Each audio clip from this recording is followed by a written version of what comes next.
Un violent incendie a touché l'EHPAD Le Bosquet de la Mandalase à Sillingy dans la nuit de dimanche à lundi. Aucune victime n'est à déplorer, les résidents tout comme le personnel est sain et sauf.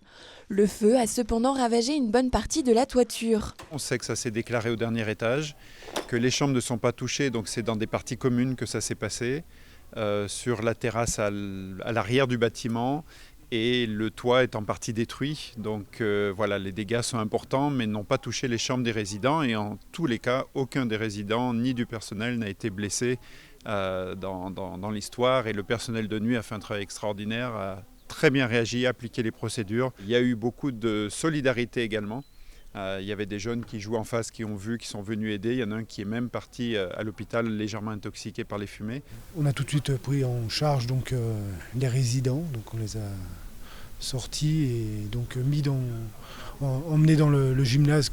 On a la chance d'avoir le gymnase qui était à proximité. Donc on a ouvert le gymnase pour installer les résidents.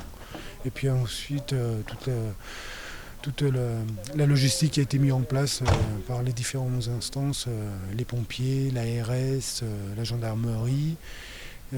Voilà, il y a eu une très très bonne collaboration. Les résidents évacués dans la nuit ont pu être relogés dans les établissements de communes voisines. 79 résidents ont été relogés dans des EHPAD et je remercie tous les collègues de la région qui ont ouvert leurs portes et qui avaient des places disponibles.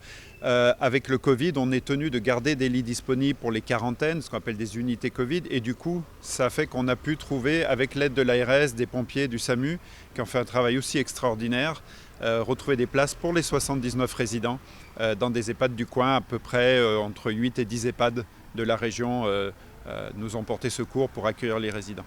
L'EHPAD de Sillingy avait été très touchée au plus fort de la crise sanitaire, avec une vingtaine de décès dans l'établissement en quelques mois. Aucun des résidents n'était positif à la Covid-19 au moment de l'incendie cette nuit.